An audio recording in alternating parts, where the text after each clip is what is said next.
Children, good morning. Today we are going to learn fifth chapter. Now we are going to learn fifth chapter, comparing quantities using proportion. Comparing quantities using proportion. Now comparing quantities by addition, by subtraction, by division. Then here we have to do with division. That is called ratio. The comparison with division is called ratio. A ratio is an ordered comparison of two quantities. Comparison of two quantities ratio by division method. Now, what is the symbol for ratio? Two dots. What we call is 2. Is 2. How to pronounce is 2. Now, A is to B, 7 is to 8. Then, in that, two quantities, first quantity we called as antecedent. First quantity, first term we called antecedent. Second term we called consequent. Now, the ratio has two terms. First term we call antecedent, second term consequent. Now, inverse ratio. What is the meaning of inverse ratio? Reciprocal of ratio means reverse. Now, antecedent become consequent become antecedent. Now 2 is to 3 is equal to 3 is to 2. Now this is antecedent, this is consequent. Then consequent become antecedent become consequent. That is called inverse ratio. Inverse ratio means reciprocal, means reverse. Antecedent become consequent become antecedent. Next, compound ratio. Two simple ratios are expressed like a single ratio. Then two ratios we have to express as single ratio as the ratio of product of antecedents to product of consequents, and we call it compound ratio of simple ratios. Now if they given two ratios, what is the compound ratio?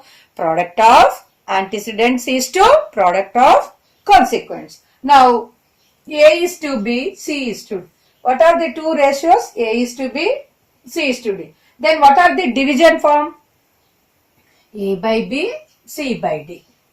Now, compound ratio is equal to antecedents, product of antecedents AC is to product of consequents BD. Now, AC is to BD. Now, suppose example 2 is to 3, 4 is to 5. Then 2 into 4, 3 into 5.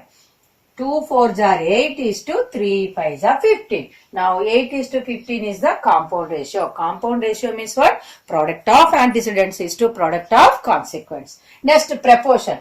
A proportion is simply statement that two ratios are equal. If two ratios are equal, then we can say those are in proportion. What is the symbol for proportion? Is as. That is 4 dots.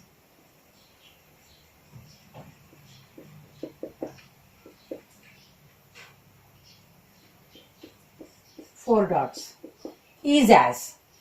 Now A is to B is equal to C is to D.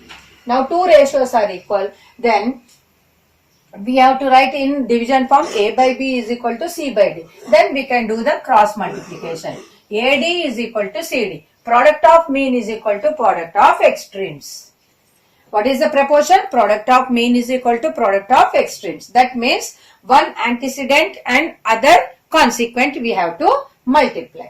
One antecedent, second ratio, consequent. Then first ratio consequent and second ratio antecedent, we have to find the product and we have to write equal to symbol. Here in compound ratio is 2, but here product of mean is equal to product of extreme.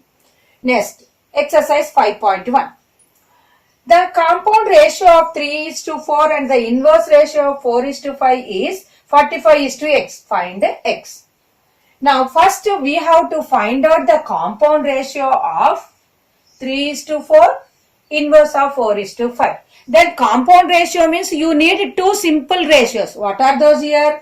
3 is to 4, 4 is to 5. Then 4 is to 5, what we have to write? Inverse we have to write. 4 is to 5 we have to write inverse. Inverse means what? Reciprocal. Reciprocal means antecedent become consequent become antecedent. Then inverse ratio of 4 is to 5 is equal to 5 is to 4. Now compound ratio formula what? Product of product of antecedents is to product of consequence. Now what are the antecedents here? 3 and 5.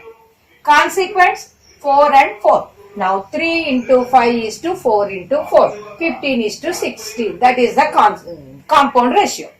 Now that is equal to 45 is to x. 45 is to x. What he told, that compound ratio is equal to 45 is to x. Then find the x. Now is equal to means these are in proportion. Proportion means what is the formula? Product of mean is equal to product of extremes. Mean means what? Middle terms. 16 and 45. First consequent, second antecedent. Then first antecedent and second ratio consequent product is called extremes. Now 15